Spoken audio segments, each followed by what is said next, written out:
Everyone.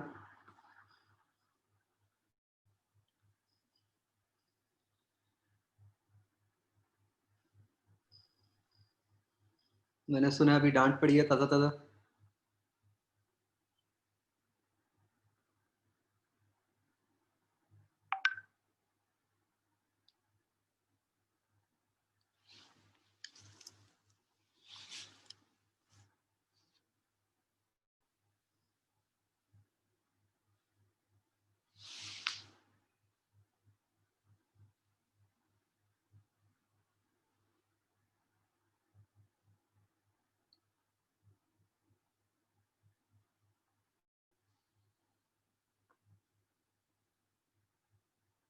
बच्चों जो लोग हो अभी क्लास में, आपको पता ही है हमने डिस्कस करने हैं क्वेश्चंस।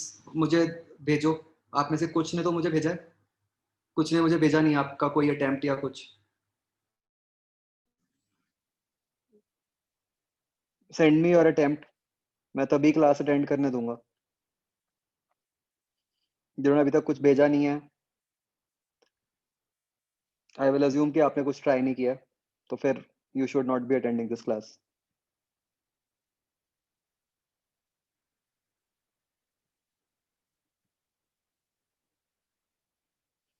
गुरसाहिल आपका आ गया था, आपको नहीं चाहिए। मैं बता देता हूँ किस किस का चाहिए मुझे। आदित्य जैन। चैतन्य, आज मेडिकल के हिसाब से कुछ नहीं होना।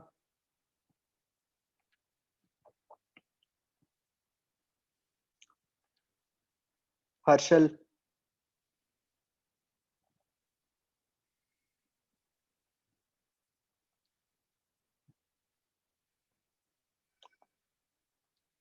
लविश।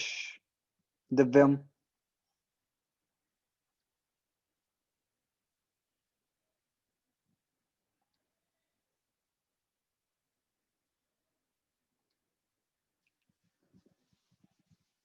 नहीं वो तो ठीक है चैतन्य, बाद में भेज देना। मैं तो वैसे कह रहा हूँ कि आपको मतलब इस क्लास का बेनिफिट नहीं होगा। बाकी तो इच्छा है आपकी।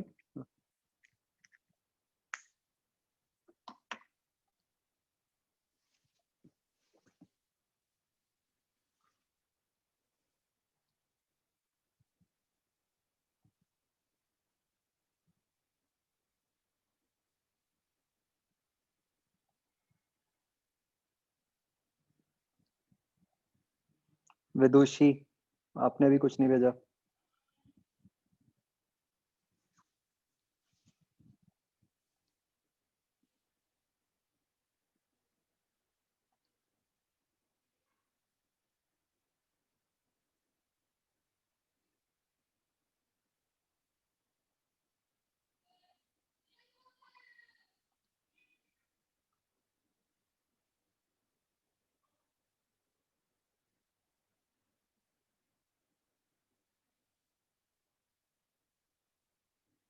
हर्षल, आपने 3 स्टेप लिख के ट्राई किया, हर क्वेश्चन में एक एक line. This is what you have done.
हाँ, जिनको मैंने कहा है बस उनको ही जरूरत है, और नहीं जरूरत किसी को भेजने की।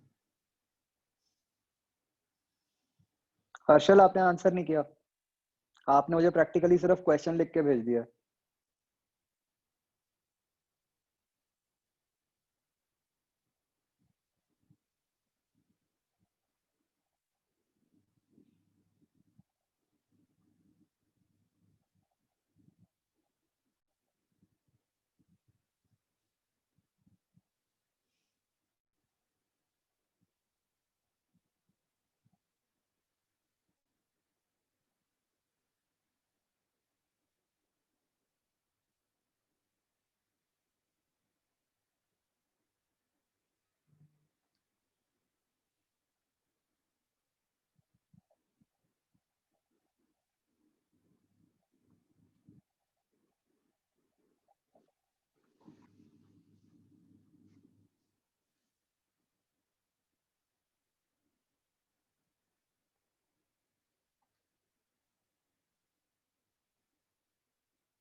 तो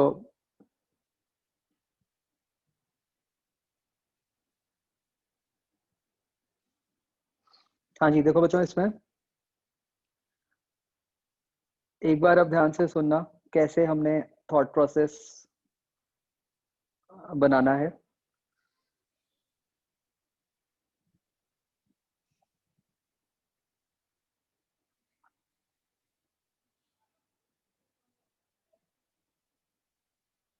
तो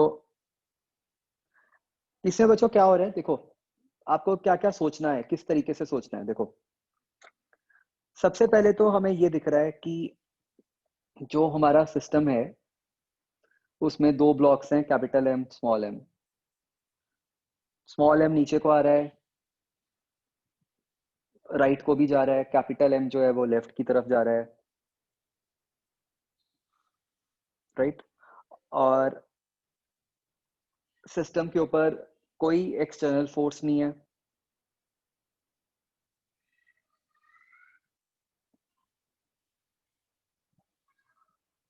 ठीक है ना। आपको जो पूछा गया है वो दो अलग अलग इंस्टेंट्स के लिए पूछा गया है, कि पहले ब्लॉक ऊपर है फिर ब्लॉक नीचे है। तो मतलब क्वेश्चन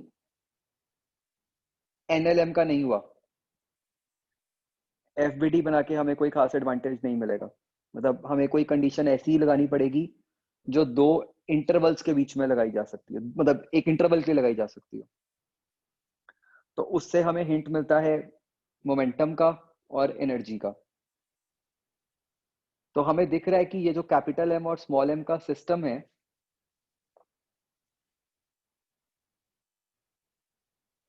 इसके ऊपर there is no force, external force in the X direction.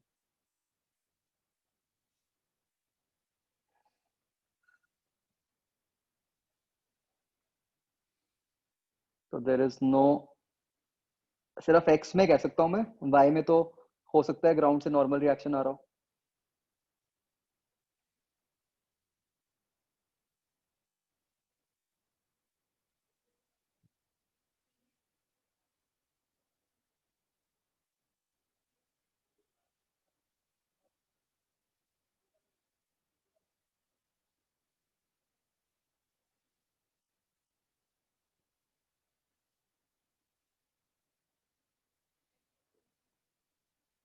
ठीक है जी। तो इसका मतलब हम एक्स में मोमेंटम कंजर्व कर सकते हैं।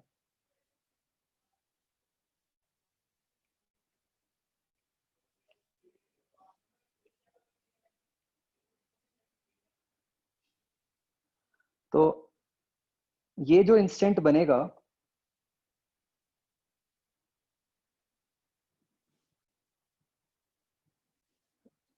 एक सेकंड,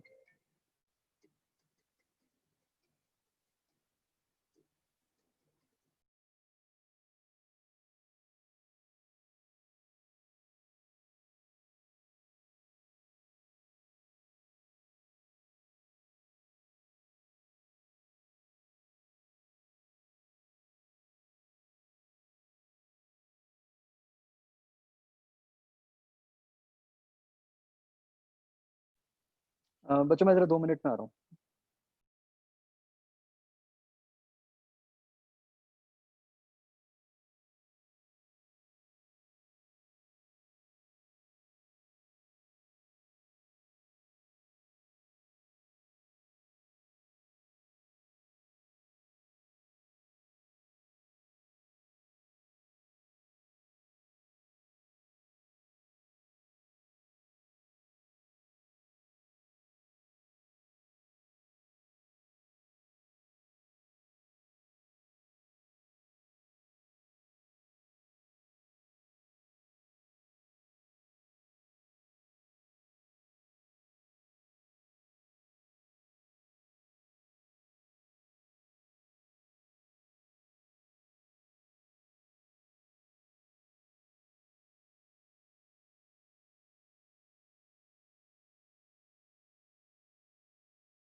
हाँ जी, बताओ।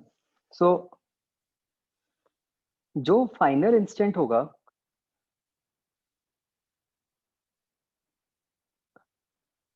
जब कांटेक्ट छूटने वाला होगा, उस टाइम पे जो सिचुएशन होगी वो कुछ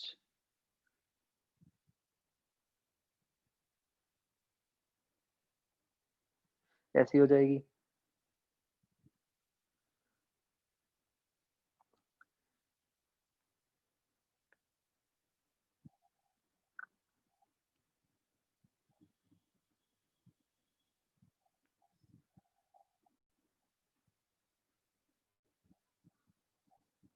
कि इसकी वेलोसिटी लेट से इधर को v1 हो गई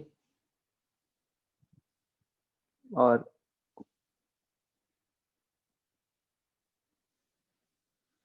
इधर v2 हो गई।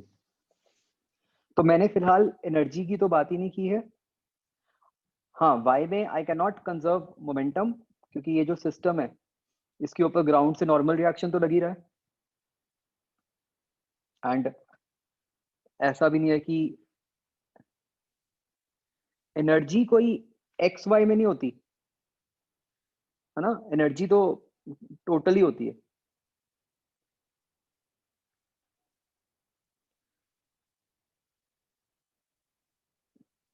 और y में ऑफ कोर्स mg भी लग रहा है। और ऐसा नहीं है कि जो हो रहा है एक इंस्टेंट के लिए हो रहा है कि हम सीधा बोल देते हैं कि भाई इम्पल्सिव नॉन इम्पल्सिव का कंसेप्ट तो लगेगा नहीं अब। तो अब इनिशियल मोमेंटम है 0, तो आपके पास एक कंडीशन आ गई ये मोमेंटम वाली।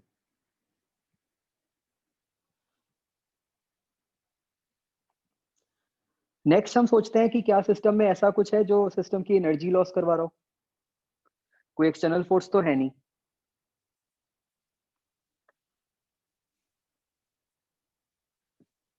बट एनर्जी लगाते हुए ये ध्यान रखना है कि सिर्फ एक्सटर्नल नहीं, हमें तो इंटरनल फोर्सेस भी देखनी होती हैं, है ना। तो इंटरनल फोर्सेस कौन सी लग रही।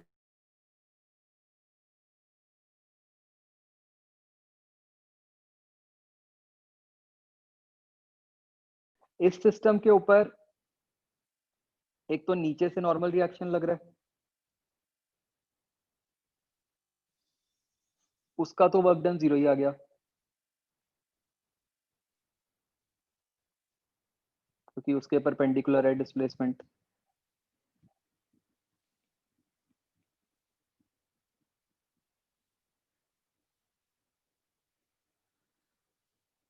है ना। व्हाट अबाउट जो आपस में नॉर्मल रिएक्शन लग रहा है दोनों ब्लॉक्स का, वो भी तो है एक फोर्स, उसका क्या होगा।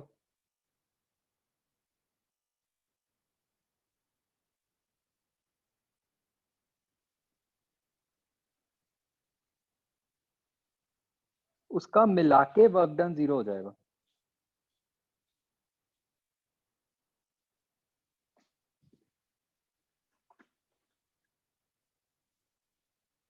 वो जो दो नॉर्मल रिएक्शंस हैं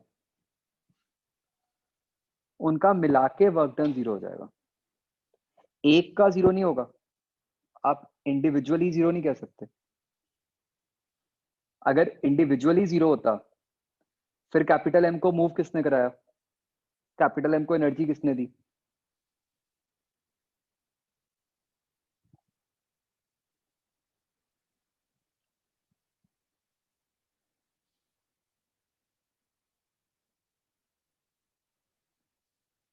इस बात को सोचो ध्यान से। ये एक ऐसी बात है कि इग्नोर ही हो जाए तो अच्छा होता है कि पता ही नहीं चला, बट ध्यान से सोचो।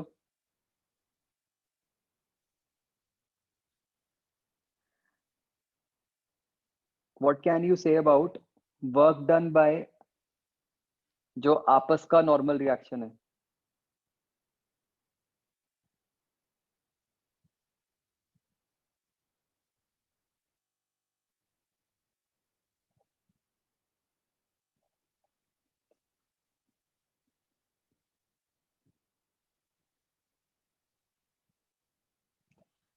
अब देखो जो आपके माइंड में एक बात आ रही है और जिससे आपका काम भी चल गया।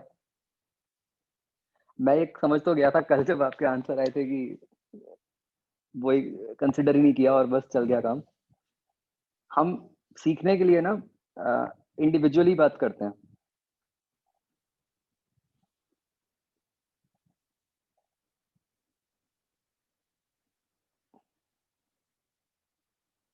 Work done by small M on capital M की बात करेंगे हम एक जगह, वही नॉर्मल रिएक्शन के थ्रू।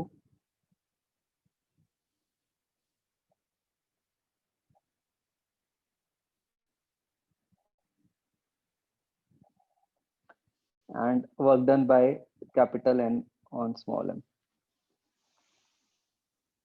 ओके, तो हाँ जी, आप में से कुछ लोगों ने ये लिखा है कि work done by capital M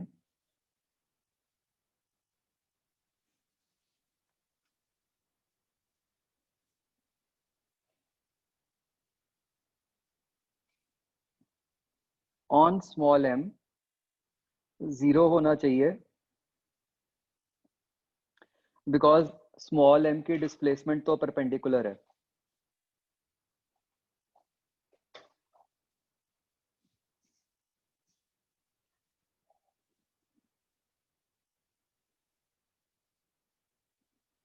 क्या ये बात सही है? सोचो।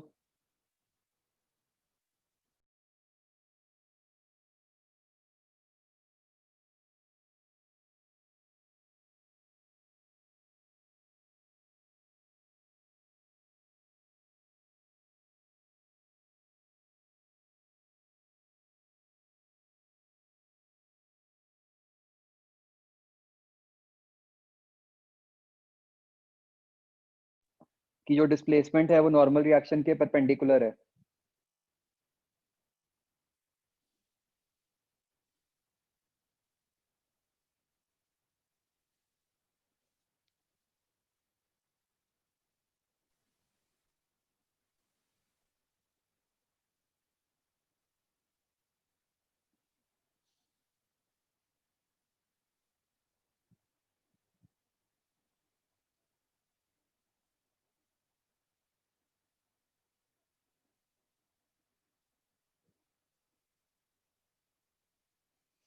क्वेश्चन इज,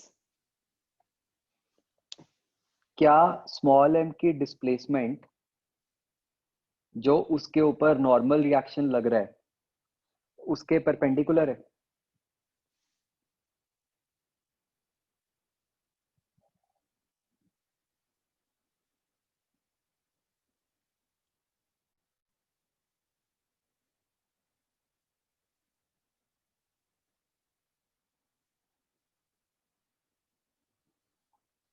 ये आपको कंफ्यूजन पता क्यों हो रही है? क्योंकि आप ये सोच रहे हो कि स्मॉल एम ने तो ऐसे मूव किया, और आप सोच रहे हो कि जो नॉर्मल रिएक्शन लग रहा है वो ऐसे लग रहा है हर पॉइंट पे। बताओ इसमें क्या गड़बड़ है?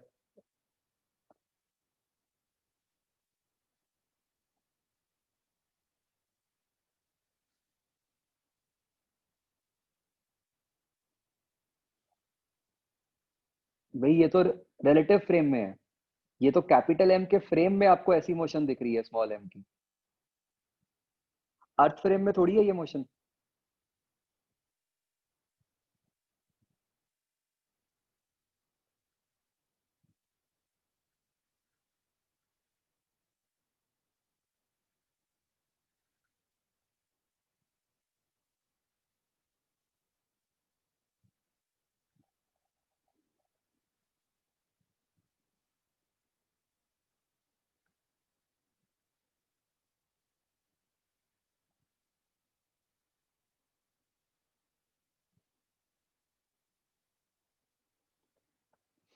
तो नॉर्मल रिएक्शन पुल नहीं कर रहा,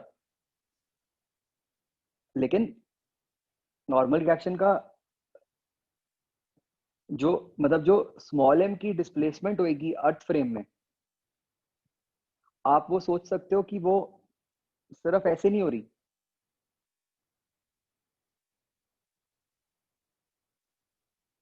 मतलब वो स्मॉल एम जो है वो कैपिटल एम के कांटेक्ट में है और कैपिटल एम लेफ्ट को जा रहा है, तो उस कारण से स्मॉल एम की कुछ डिस्प्लेसमेंट टुवर्ड्स लेफ्ट भी तो होगी।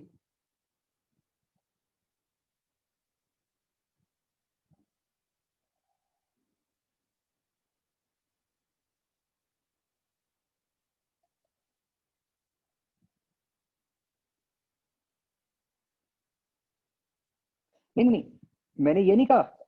इफेक्टिवली स्मॉल एम जो है अर्थ फ्रेम में टुवर्ड्स राइट ही मूव करेगा, इसमें कोई शक नहीं है।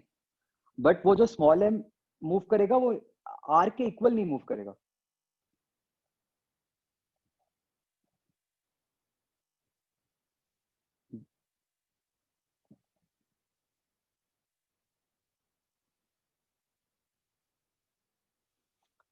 मतलब हमें रिलेटिव फ्रेम में जो उसकी डिस्प्लेसमेंट है वो आर दिख रही है हॉरिजॉन्टल डायरेक्शन में, लेकिन अर्थ फ्रेम में तो आर नहीं है ना।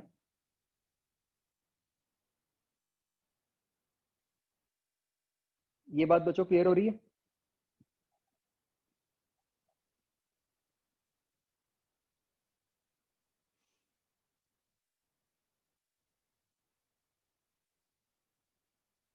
तो इसलिए आप ये वर्क डन को 0 नहीं कह सकते थे।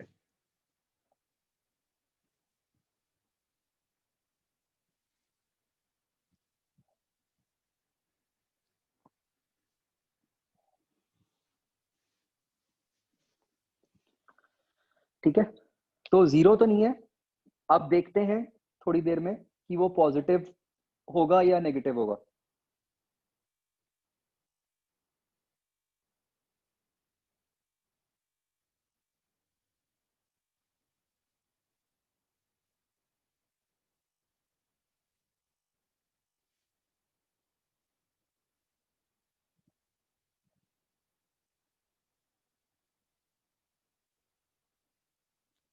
ओके, एक और पॉइंट आया बच्चों, समझो।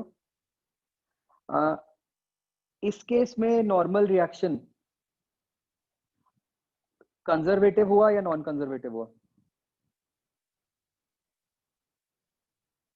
सिर्फ राइट साइड वाले केस में, work done by capital N on small M.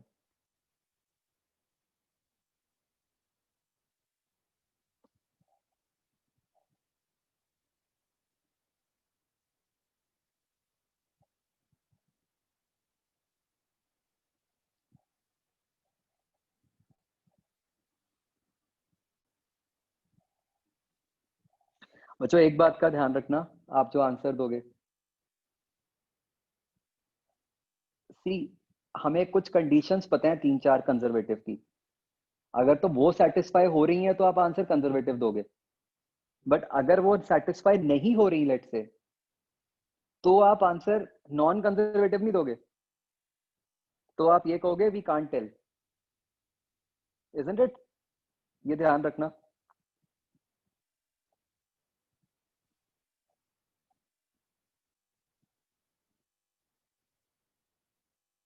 So tell me, ये जो नॉर्मल रिएक्शन है, ये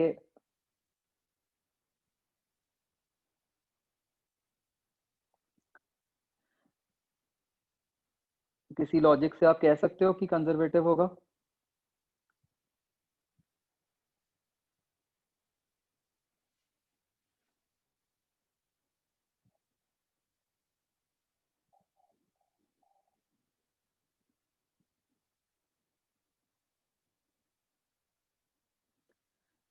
अच्छा चलो बताओ, कंजर्वेटिव किस लॉजिक से कह सकते हैं हम? अगर कंजर्वेटिव है तो क्यों?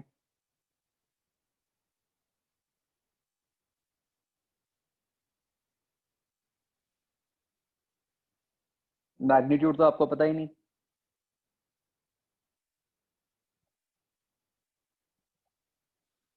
क्या ये directed towards a fix point है?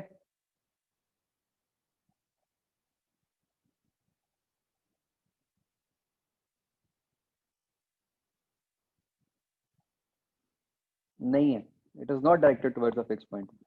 आपको लगेगा कि वो सर्कल के सेंटर की तरफ डायरेक्टेड तो है, बट क्या वो सर्कल खुद रेस्ट पे है? वो सर्कल का सेंटर तो खुद रेस्ट पे है ही नहीं, तो वो तो रिलेटिव फ्रेम में है ना?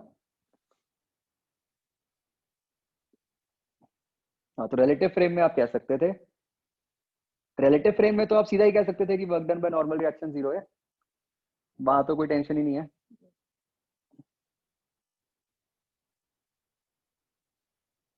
चक्कर तो अर्थ फ्रेम का है ना।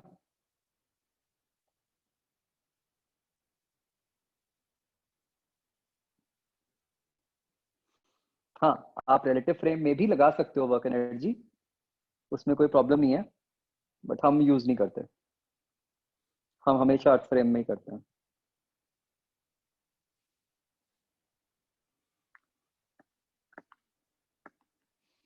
तो भाई, अर्थ फ्रेम में आप ये नहीं बता सकते कि ये नॉर्मल रिएक्शन कंजर्वेटिव है या नहीं है।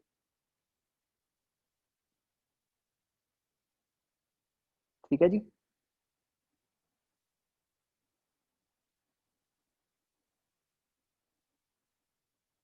नहीं, इसमें इस क्वेश्चन से तो कोई वैसे ही कोई फर्क नहीं पड़ रहा उसका, मतलब मैं तो वैसे, मतलब आपको बता रहा हूँ, मतलब ये तो बहुत सारे क्वेश्चंस का मैं आपको कॉम्बिनेशन बता रहा हूँ कि इस क्वेश्चन में तो इसका भी फर्क नहीं पड़ रहा कि वर्क डन पॉजिटिव आएगा या नेगेटिव आएगा, बट क्वेश्चंस बन जाते हैं बहुत सारे। तो we cannot say anything about normal reaction.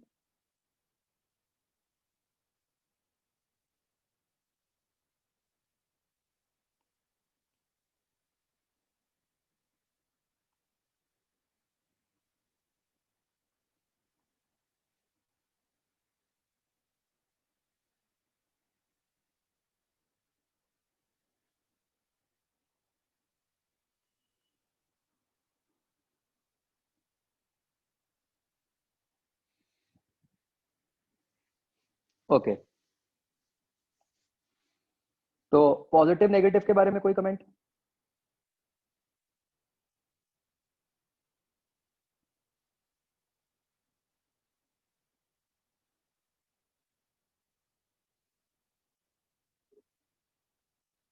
Y, reason दो.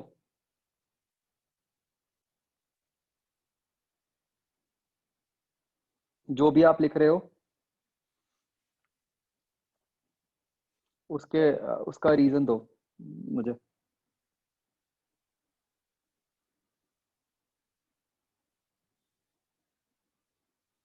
नॉर्मल की डायरेक्शन तो हर इंस्टेंट पे चेंज हो रही है.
तो देखो बच्चों, अगर तो वो बिल्कुल ऐसे ही मूव कर रहा होता जैसे दिखाया हुआ है, तब वर्क डन क्या आता?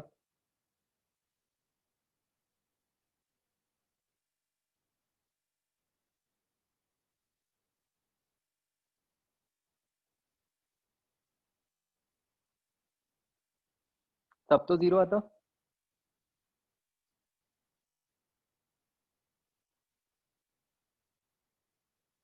है ना?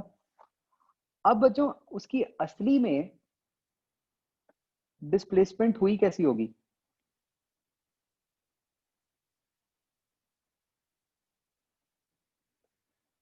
रिलेटिव फ्रेम में तो हमें समझ आ रहा है कि ये कुछ इस तरह से हुई होगी.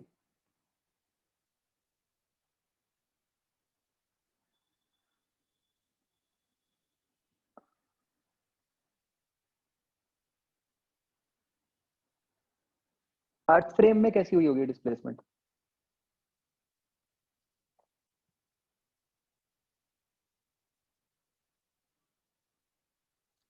मतलब मैं एग्जैक्ट शेप नहीं बना रहा, वो नहीं हमें पता, बट नॉट रिक्वायर्ड. ये रहने दो बच्चों, इससे कॉम्प्लेक्स हो जाएगा काम.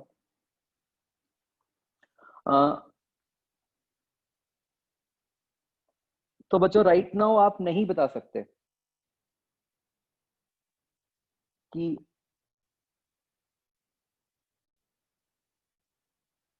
इस केस में नॉर्मल का वर्क डन पॉजिटिव आएगा या नेगेटिव आएगा.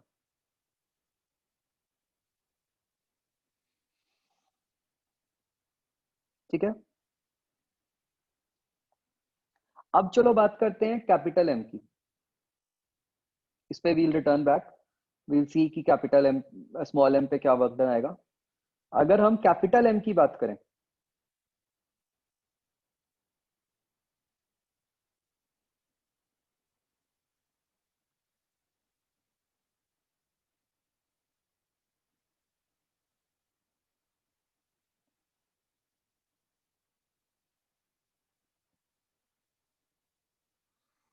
क्या कह सकते हैं भाई कैपिटल एम का?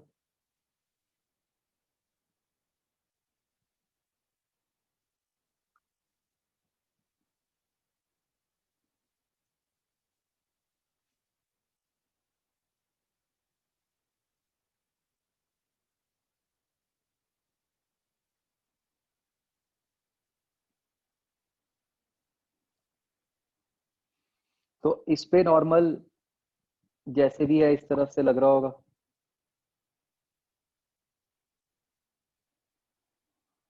है ना? और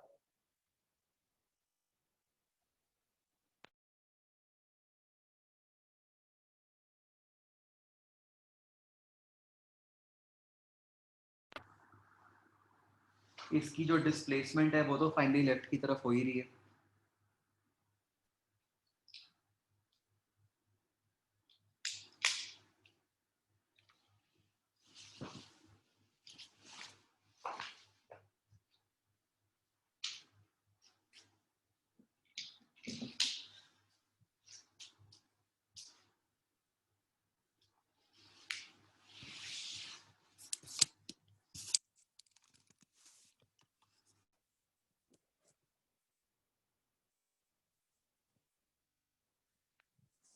हाँ बच्चों,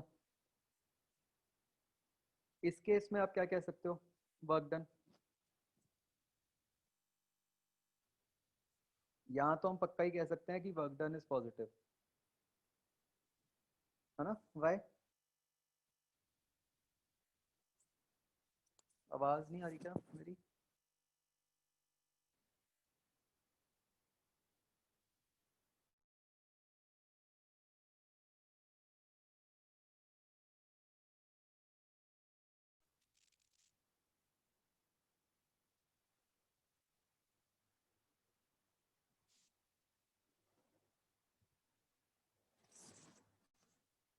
अब कुछ बेटर हुई बच्चों आवाज?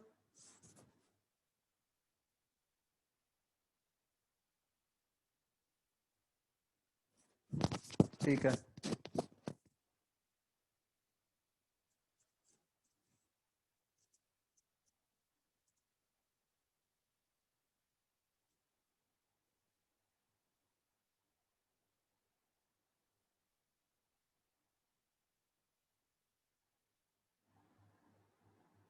अब अब शायद और कुछ बेटर हुई होगी।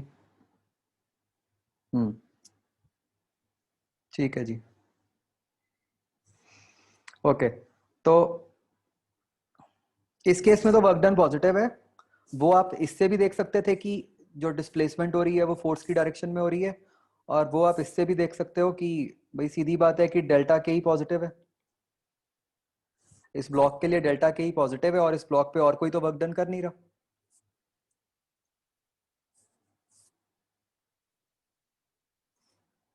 ठीक है ना? तो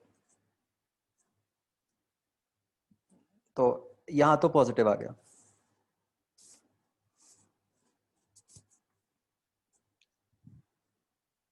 अब बच्चों देखो, हमें ध्यान से समझना है कि अगर तो हम इस अप्रोच से चलें तो आप देख सकते हो कि ये तो बड़ा ही कॉम्प्लिकेट हो गया भाई काम, कि अगर हम दोनों पे इंडिविजुअली वर्क डन निकालेंगे। मैं वो आपको इस क्वेश्चन के लिए नहीं बता रहा था, ये मैं आपको जनरल बता रहा था, क्योंकि ये क्वेश्चन ऐसे बन सकते हैं इंडिविजुअली देखने वाले।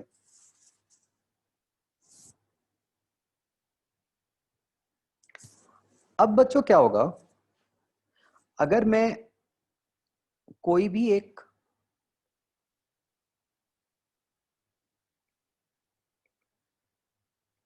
इंटरमीडिएट सिचुएशन की बात करूं,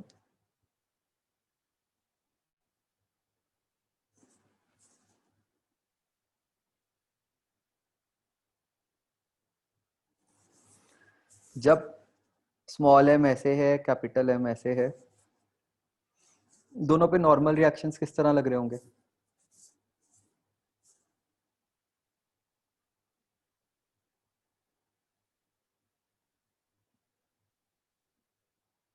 एक पे इधर को लग रहा होगा और एक पे इधर को लग रहा होगा।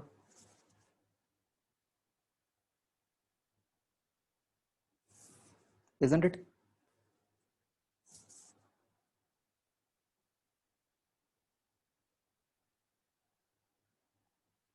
बोलो भाई।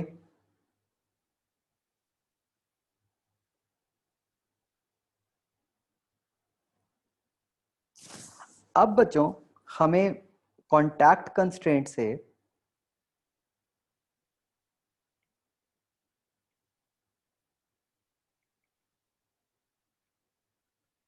ये पता है कि displacement along normal is same? Yes or no?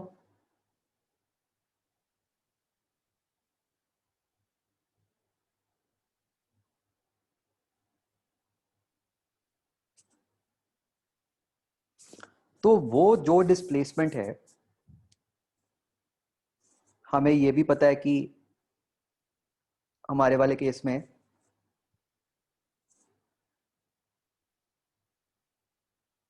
मतलब इस तरफ को होएगी।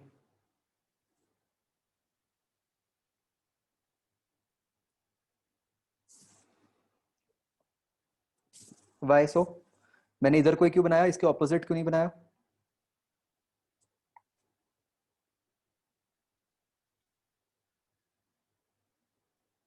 मुझे ये कैसे पता था कि डिस्प्लेसमेंट इस तरफ ही होएगी?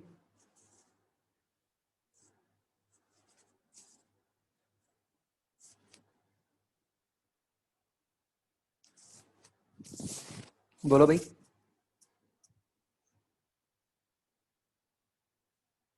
मतलब मैंने जो डिस्प्लेसमेंट दिखाई है, मैं ये कैसे कंक्लूड कर पाया कि मतलब कि डिस्प्लेसमेंट जो मैंने ब्लू वेक्टर दिखाया है उसी के अलोंग ही होएगी?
भाई सीधी बात, कैपिटल एम तो लेफ्ट की तरफ जा रहा है, ये तो पता ही है।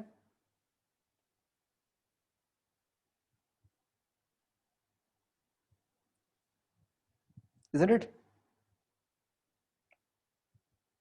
कैपिटल एम की डिस्प्लेसमेंट तो हमें पक्का ही पता है ना कि लेफ्ट की तरफ है, तो लेफ्ट का कंपोनेंट तो इसी तरफ ही आएगा।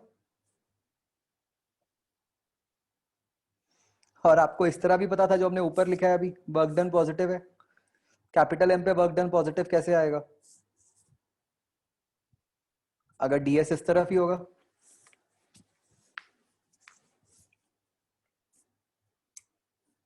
तो भाई बात ये समझनी है हमें कि नॉर्मल जिस तरह लग रहे हैं हमने दिखा दिए, और डीएस जो है वो इस तरफ को ही है जिस तरफ मैंने दिखाया। ऑल्दो कोई फर्क नहीं पड़ रहा अगर मैं डीएस को उल्टा भी दिखा देता, हमें जो रिजल्ट निकालना है उसके उसमें, but still we should understand कि इस फिगर में तो डीएस नीचे को ही आएगा।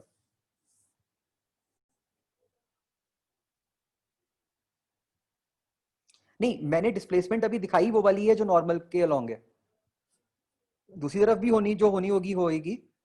We are bothered only with this displacement क्योंकि जो वर्क डन आना है वो तो इसके कारण ही आना है ना।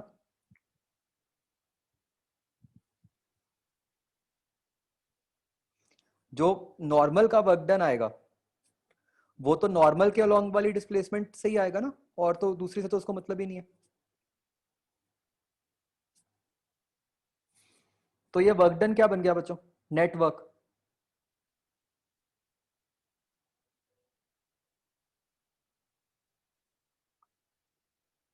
तो एक का minus N dash D S आ गया,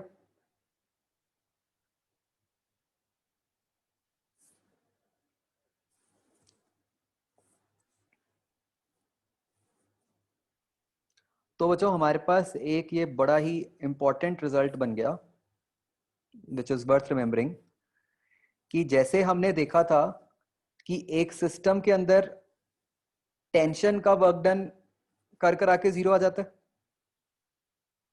है ना, अगर हम सारे ब्लॉक्स पे टेंशन का वर्क डन निकालेंगे तो वो 0 आ जाता है। और इंडिविजुअल नहीं, इंडिविजुअल हर ब्लॉक पे तो आ जाएगा, बट सबका मिला के 0 आएगा। ऐसे ही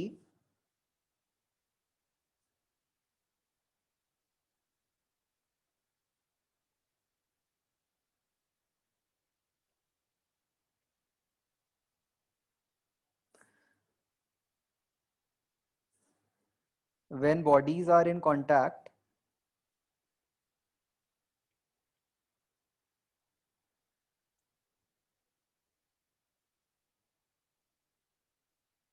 work done by internal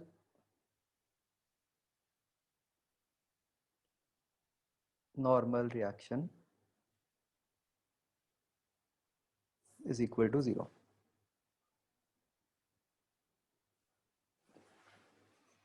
And this is total, not individual.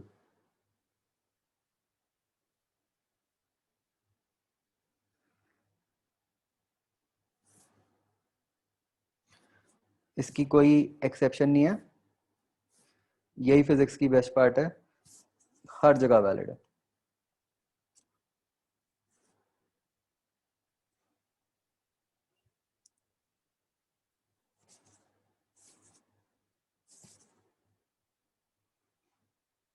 तो अब बच्चों हम बता सकते हैं, यहाँ पे बताओ ये वाला वर्क डन क्या होगा?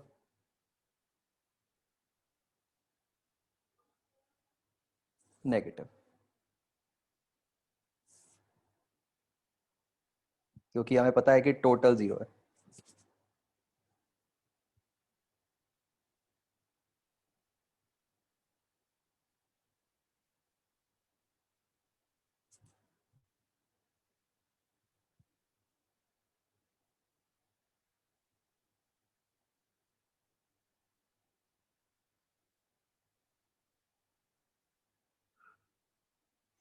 तो यस, इस क्वेश्चन की यही खासियत है कि आप ये सारा पार्ट कन्वीनियंटली इग्नोर कर सकते थे, है ना? ये भाई सीधा मोमेंटम लगाओ, एनर्जी लगाओ और कर दिया।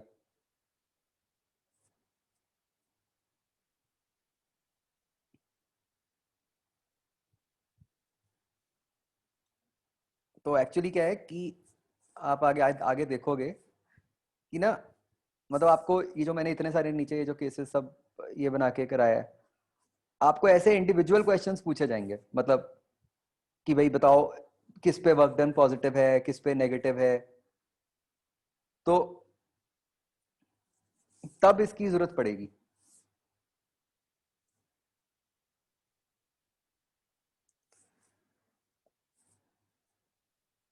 अदरवाइज तो मतलब मैं सीधा बोल ही देता आपको कि हाँ एनर्जी लगा दो, बट ये एक इटसेल्फ एक समझने वाली बात है कि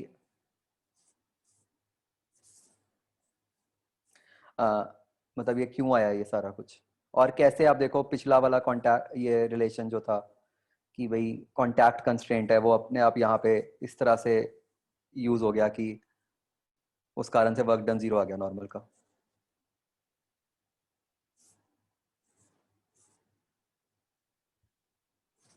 ओके, तो मेरे पास नहीं, स्टेप मार्किंग का तो कोई चक्कर ही नहीं है, अपने कोई ऐसा एग्जाम ही नहीं है जिसमें स्टेप मार्किंग होती हो।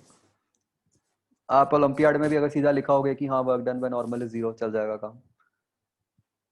बट ये थॉट प्रोसेस बनाने के लिए जरूरी है ना, कि हमें क्लैरिटी हो कि आया कहाँ से है भाई। हम मोस्टली क्या कर लेते हैं ना, हम सोच लेते हैं एक्सटर्नल फोर्स नहीं है इसलिए वर्क एनर्जी लगा दो, बट याद करो मैंने आपको तब भी बताया था कि वर्क एनर्जी के लिए एक्सटर्नल इंटरनल दोनों देखनी पड़ती हैं। मोमेंटम के लिए हम सिर्फ एक्सटर्नल देखते हैं।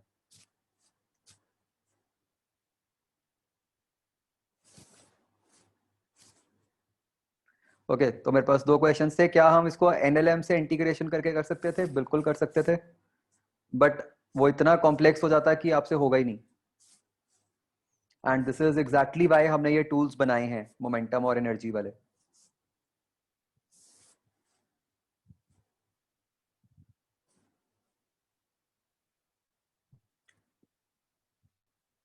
एक बार ये फिर से देख लो कि ds की डिस्प्लेसमेंट मैंने ds की डायरेक्शन नीचे कोई क्यों दिखाई है, क्योंकि कैपिटल M हमें पक्का पता है कि वो लेफ्ट की तरफ जा रहा है। तो अगर कैपिटल M हमें पता है कि लेफ्ट की तरफ जा रहा है, तो उससे हमें पता चल गया कि डिस्प्लेसमेंट का कंपोनेंट इसी तरफ आएगा, ना कि ऑपोजिट डायरेक्शन में।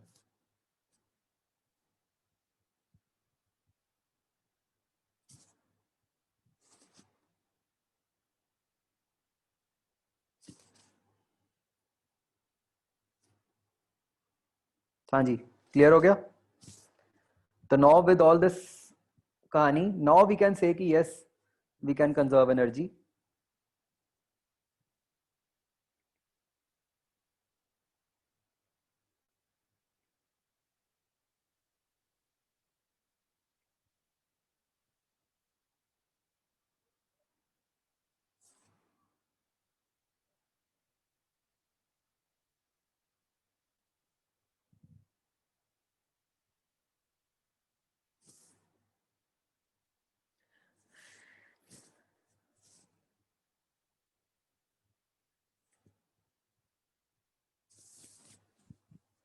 तो अब जब आप एनर्जी कंजर्वेशन करोगे तो उसमें आज क्या आ जाएगा, लेफ्ट हैंड साइड पे आ गया work done by all forces is 0 is equal to delta K E plus delta P. Delta K E क्या बन गया, half small M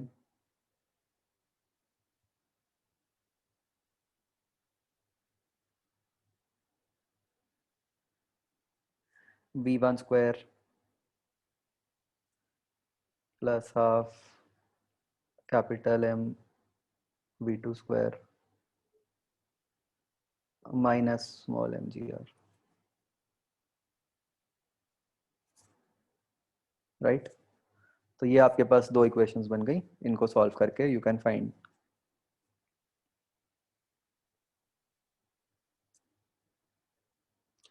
B part. Still keep on trying.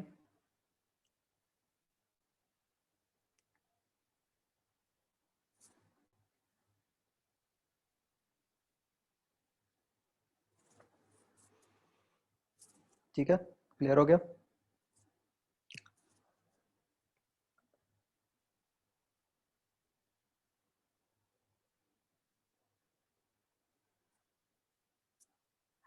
Next question. भाई सबसे पहले तो दिख रहा है हमें कि कोलिजन हो रहा है, राइट। तो क्या हम स्टैंडर्ड कोलिजन के हिसाब से सॉल्व कर सकते हैं 2m और m?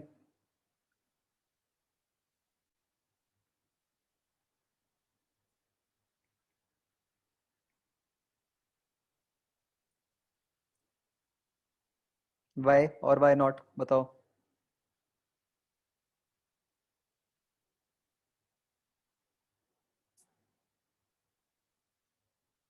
इसमें तो स्प्रिंग फोर्स भी लग रही है स्मॉल m के ऊपर। अगर मैं 2m और m को सिस्टम बनाता हूं तो उस पर स्प्रिंग फोर्स भी तो आ गई।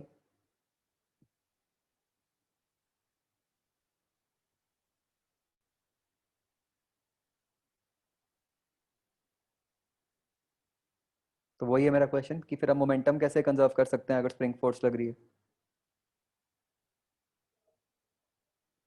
Non impulsive, yes. ये हम इसलिए कर पा रहे हैं कि spring forces non impulsive. Collision तो एक इंस्टेंट वाला खेल है, तो यहाँ पे स्प्रिंग फोर्स का नॉन इम्पल्सिव होना काम आएगा हमारे।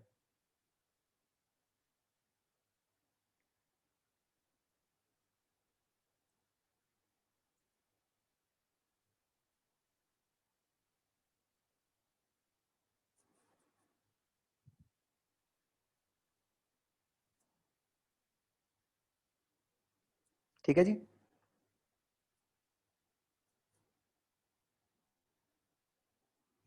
तो बस आप स्टैंडर्ड कोलिजन की कंडीशन लगाकर अब आपके पास स्मॉल m की वेलोसिटी निकल आएगी।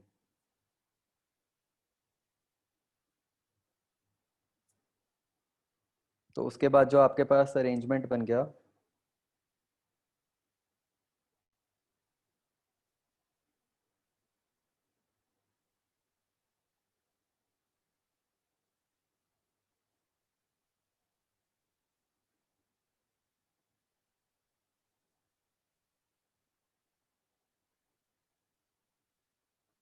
अब नया अरेंजमेंट ये है कि भाई इसकी वेलोसिटी 4v/3 है,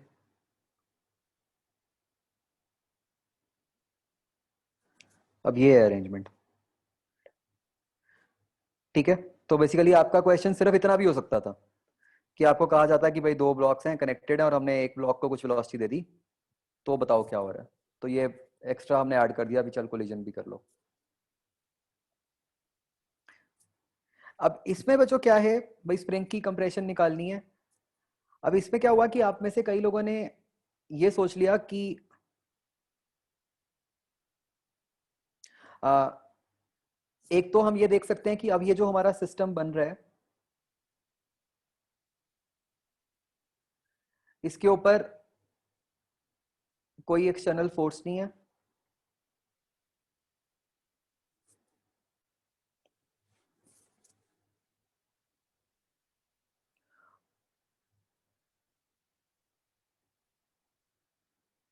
इस सिस्टम की जो इंटरनल फोर्स है वो बस स्प्रिंग फोर्स ही है। तो इसका मतलब आप यहां मोमेंटम लगा सकते हो। एक्सटर्नल फोर्स एंड एक्स कहना चाहिए टू बी वेरी स्पेसिफिक। वैसे तो इस केस में वाई में भी जीरो है, क्योंकि वाई में mg और नॉर्मल बैलेंस हो जाएंगे, वाई में तो कुछ हो ही नहीं रहा। तो आप एक्स में मोमेंटम और एनर्जी दोनों ही कंजर्व कर सकते हो, बिकॉज स्प्रिंग की एनर्जी तो हम लिख ही लेते हैं। बट अब पॉइंट ये है कि कंडीशन क्या होगी, स्प्रिंग की इलोंगेशन कब सबसे, मतलब स्प्रिंग की कंप्रेशन कब सबसे ज्यादा होगी।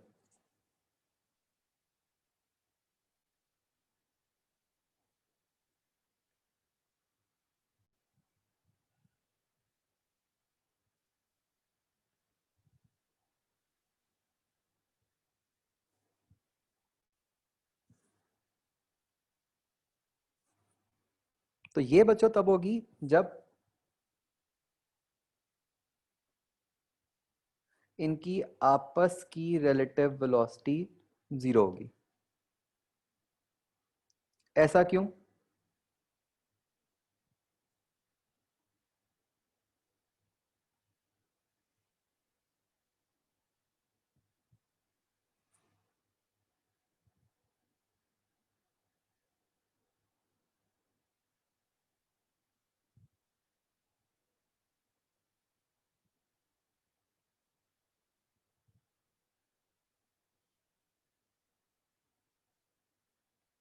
क्योंकि बच्चों अगर रिलेटिव वेलोसिटी जीरो होएगी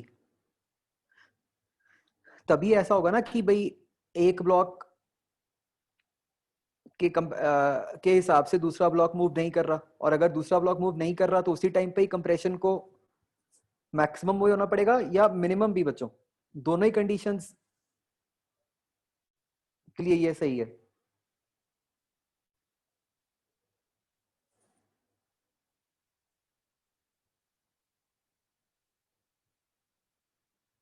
ये क्यों? आप सोचो कि अगर हम एक ब्लॉक के फ्रेम में गए हैं,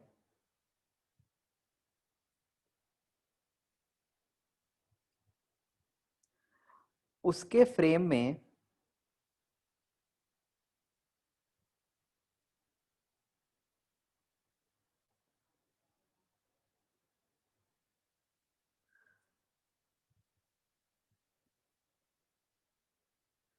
उसकी कैपिटल एम से कुछ मतलब ये 4m से कुछ उसकी दूरी है।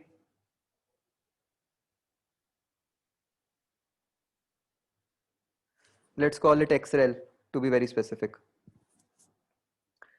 तो फॉर एक्सरेल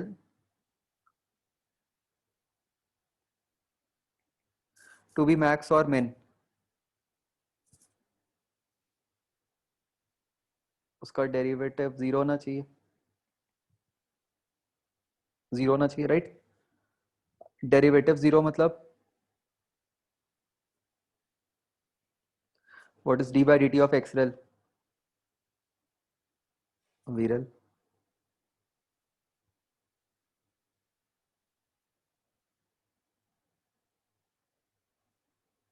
और इसको आप फिजिकली भी सोच सकते थे कि भाई अगर स्मॉल एम को 4m की कुछ भी वेलोसिटी नजर आती, अगर उसको लगता है कि 4m मूव कर रहा है, तो फिर इसका मतलब तो जो कंप्रेशन है या इलोंगेशन है वो कम हो रही है या ज्यादा हो रही है ना? तो ऐसा कब टाइम आएगा जब वो होनी बंद हो जाएगी, भाई ज्यादा से ज्यादा हो गई जितनी हो सकती थी, जब उसको वो रुका हुआ लगेगा।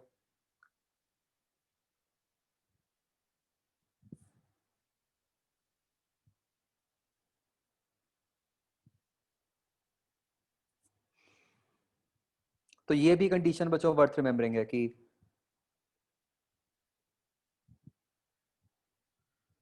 ऐसे कंप्रेशन इलोंगेशन कब मैक्सिमम मिनिमम होता है। तो बस आप अब क्या पुट कर दोगे कि भाई फाइनली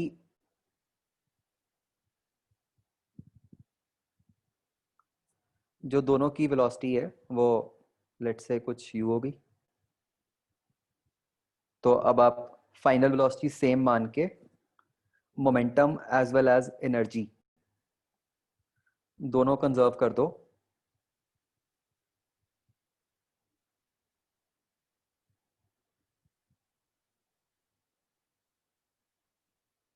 उससे यू विल गेट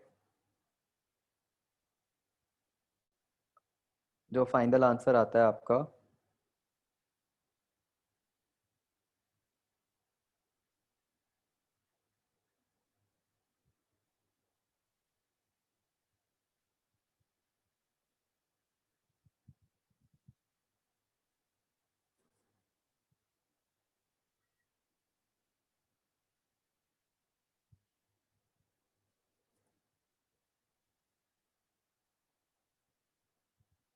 क्या आता है, m/5 क्या आता है शायद।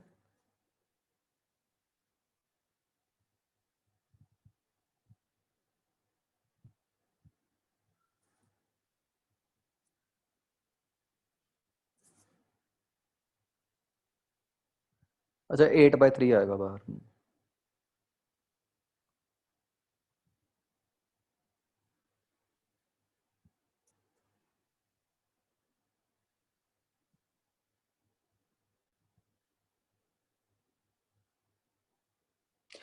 वी आर इग्नोरिंग कि द फैक्ट कि 2m दोबारा इससे कोलाइड कर सकता है।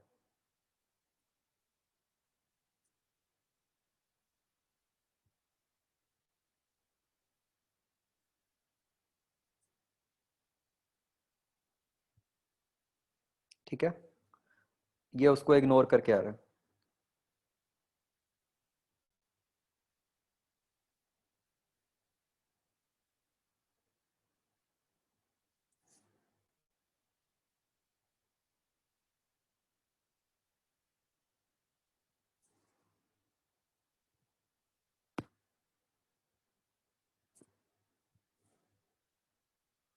अगला क्वेश्चन बच्चों।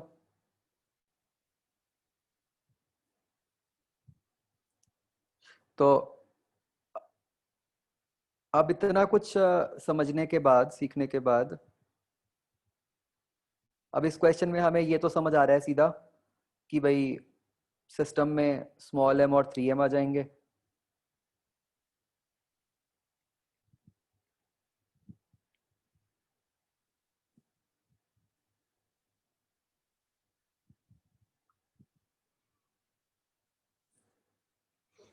तो यहाँ पे भी कंजर्व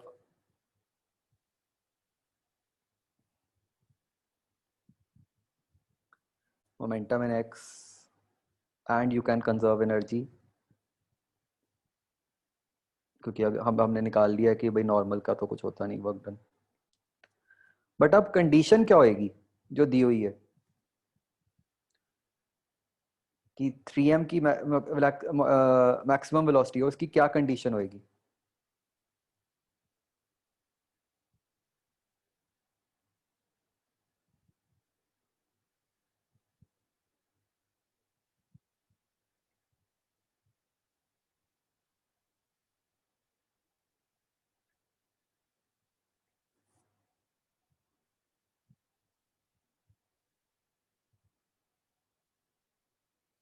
इसमें कोलिजन नहीं था कोई, स्मॉल एम स्मूथली चढ़ रहा है इसके ऊपर।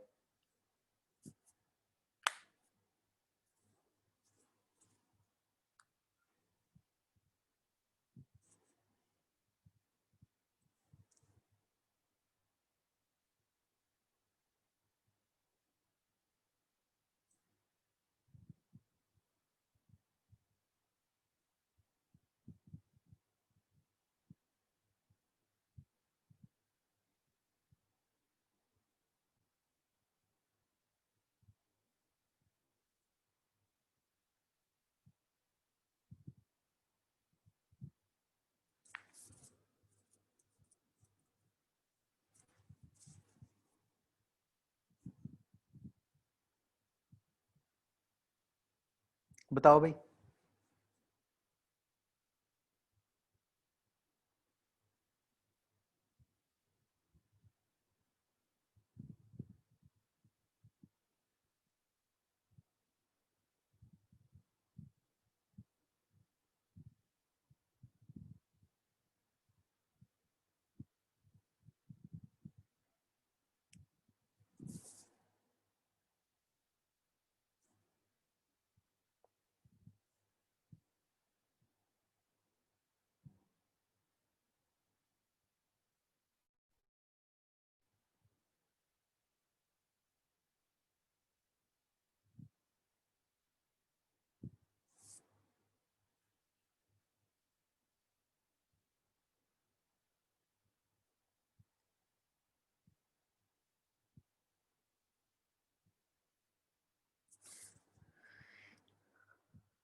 पहले तो ये सोचो कि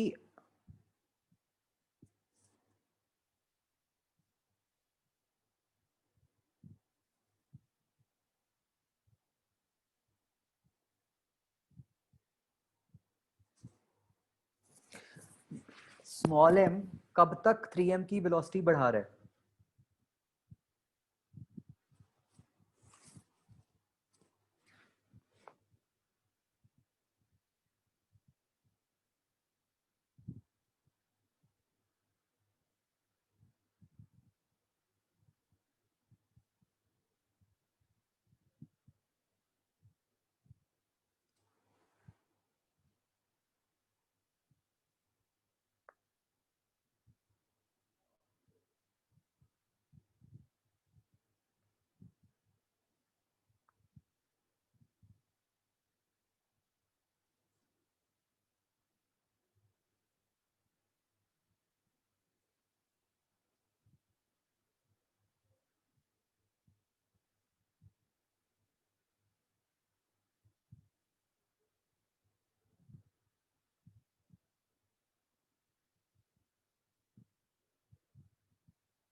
आप ये देख सकते हो कि जब तक तो वो कैपिटल एम की लेफ्ट हैंड साइड पे है, सॉरी 3m की लेफ्ट हैंड साइड पे है, तब तक तो वो इसको धक्का ही मार रहा है,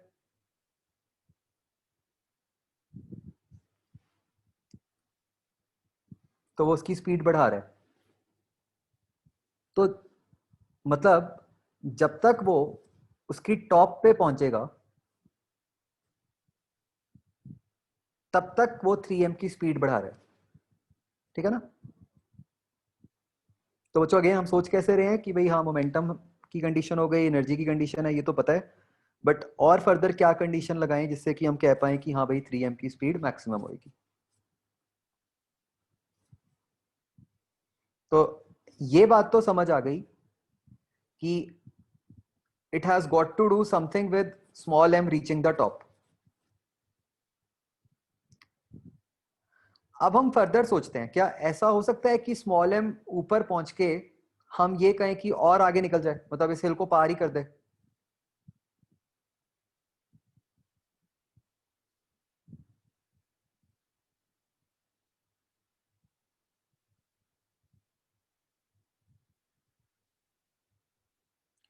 जैसे ही वो हिल को मतलब हिल की राइट हैंड साइड पे आएगा, तब तो वो उस पे उल्टी डायरेक्शन में धक्का लगाना शुरू कर देगा, राइट?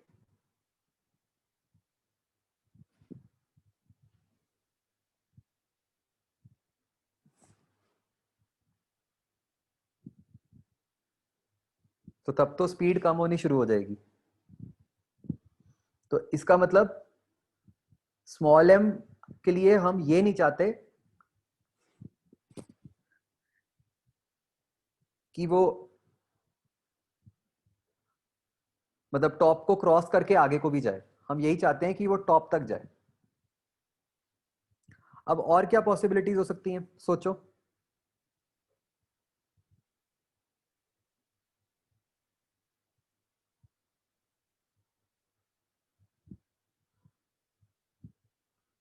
अब चलो, एक पॉसिबिलिटी ये है कि वो टॉप पे जाके रुक जाए।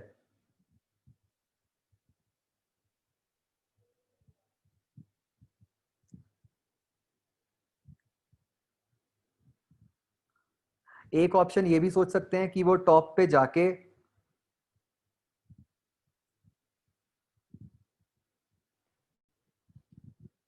फिर वापस आ जाए।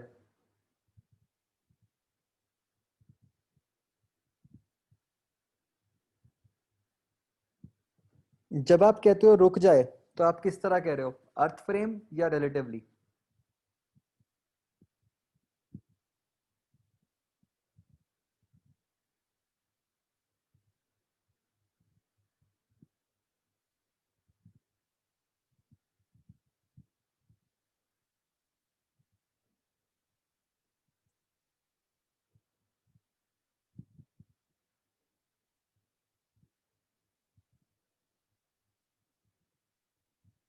क्या ऐसा पॉसिबल है कि वो ग्राउंड फ्रेम के हिसाब से जब वो टॉप पे जाए तब वो रेस्ट पे आ जाए?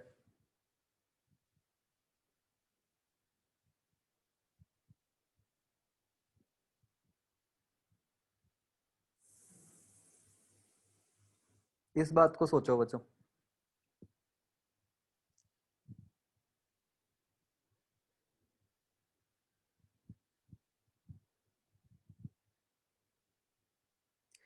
इज दिस पॉसिबल कि स्मॉल एम हिल के टॉप पे पहुंच जाए और वो अर्थ फ्रेम के हिसाब से तब रेस्ट पे आ जाए?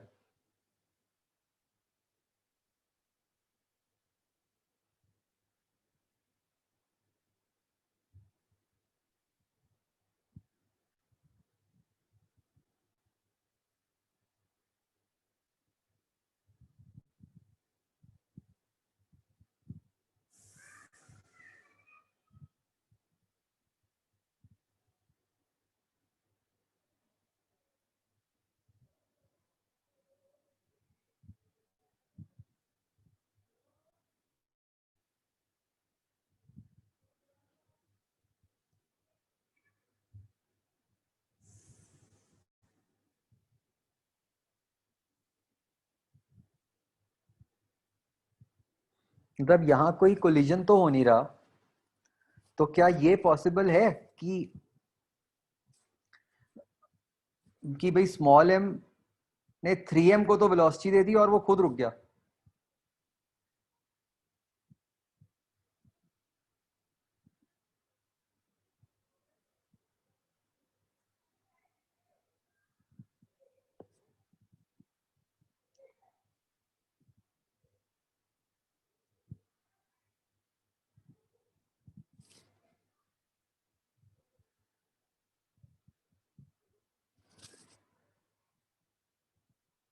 सोचो बच्चों।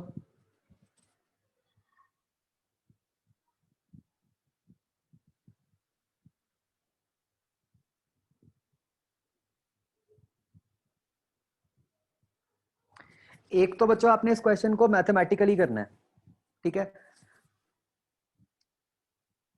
आप क्या करना, टॉप से ही कुछ लेना देना है ये तो समझ आता है। आप टॉप पे एक की वेलोसिटी v1 मान लो, एक की v2 मान लो, मोमेंटम लगा दो, एनर्जी लगा दो, और फिर ये कंडीशन लगाना कि 3m की वेलोसिटी मैक्सिमम हो, सारा कुछ मैथमेटिकली। एक तो वो ट्राई करना कि प्योर मैथमेटिक्स से क्या निकल के आता है।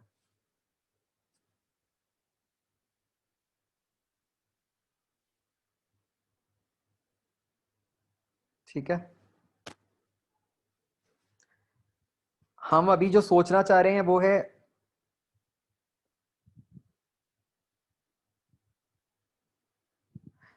फिजिकली, कि फिजिक्स के हिसाब से हम क्या कह सकते हैं।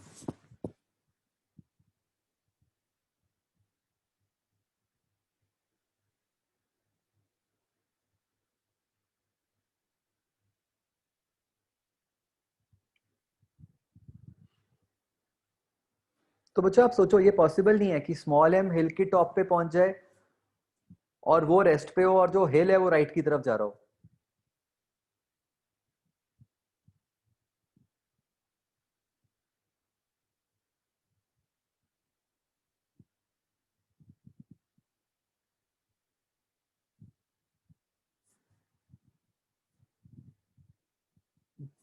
जस्ट थिंक,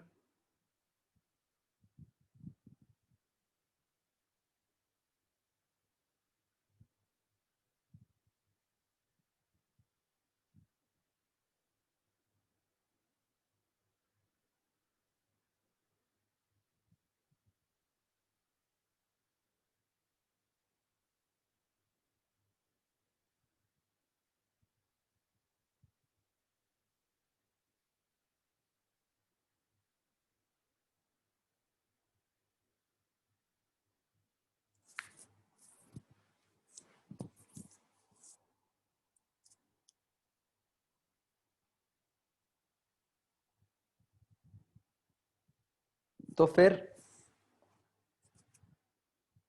बेस्ट केस क्या बनता है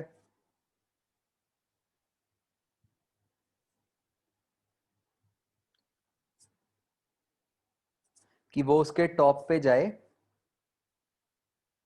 वहां पे दोनों की वेलोसिटी सेम हो जाए और उसके बाद बस क्या होगा कि दोनों इकट्ठे आगे की तरफ मूव करते रहेंगे। जस्ट थिंक,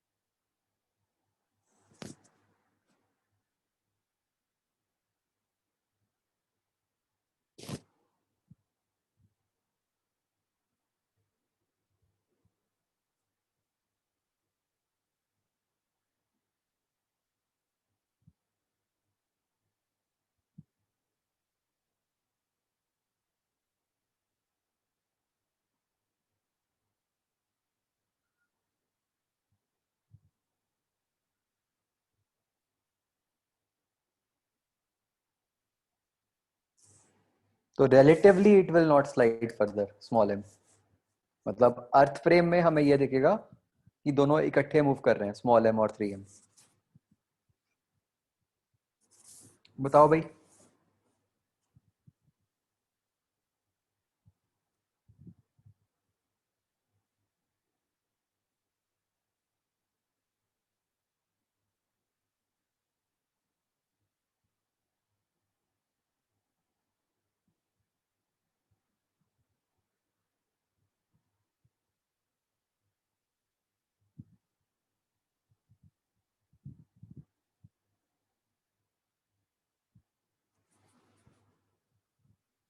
एक बार भाई ये दोबारा सोचो कि वो अर्थ फ्रेम में रेस्ट पे क्यों नहीं आ सकता। इसको चलो इस तरह सोचते हैं, अर्थ फ्रेम में उसके रेस्ट पे आने का मतलब ये है कि 3m के फ्रेम में स्मॉल m की वेलोसिटी टुवर्ड्स लेफ्ट हो।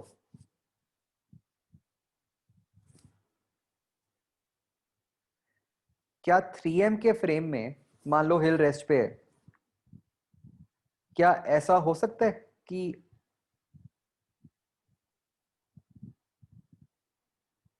3m के फ्रेम में 3m को ऐसा दिखे कि ब्लॉक उसके ऊपर चढ़ रहा है और ब्लॉक की वेलोसिटी टुवर्ड्स लेफ्ट हो गई।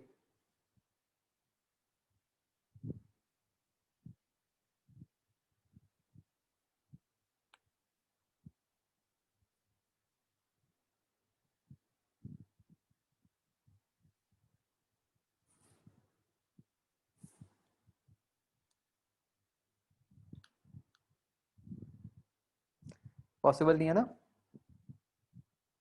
देखो वरुण,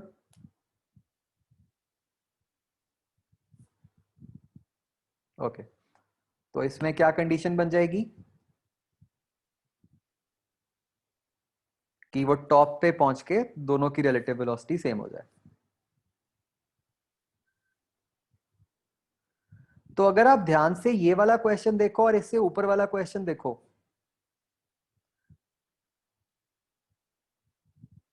दोनों में ही क्या हो रहा है कि सिस्टम की कुछ एनर्जी जो है वो पोटेंशियल एनर्जी में जा रही है, राइट? और मैक्सिमम मिनिमम की ही कंडीशन है।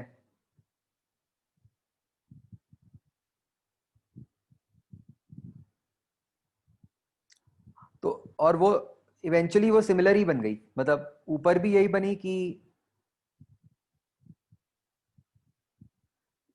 रिलेटिव वेलोसिटी सेम हो गई, इस क्वेश्चन में भी यही बनी कि रिलेटिव वेलोसिटी सेम हो गई।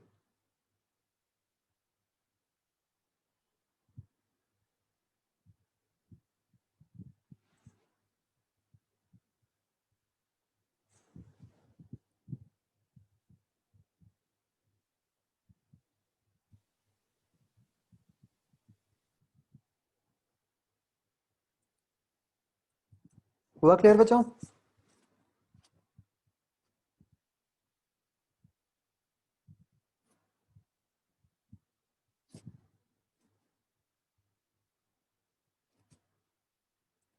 ओके,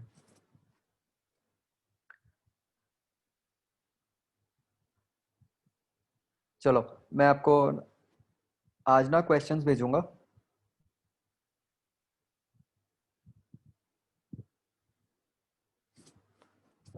ये करना ट्राई फिर और फर्दर इसी के इसके जैसे ही और क्वेश्चंस हैं उनको करना। अभी भी फर्स्ट का बी पार्ट बचा हुआ है आपका, वो आपने ट्राई करना है,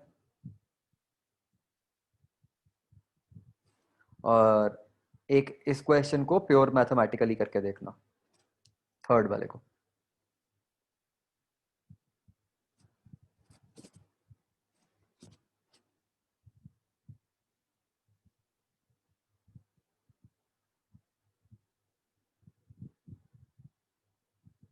क्या कर रहे हो दत्ते, मुझे समझ नहीं आया।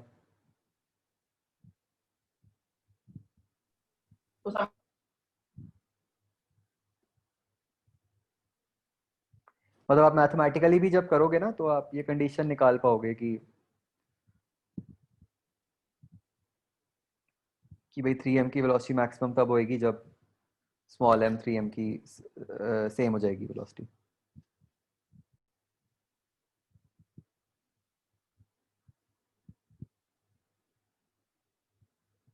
नहीं नहीं, ये अज्यूम नहीं करनी, यही तो प्रूव करनी है।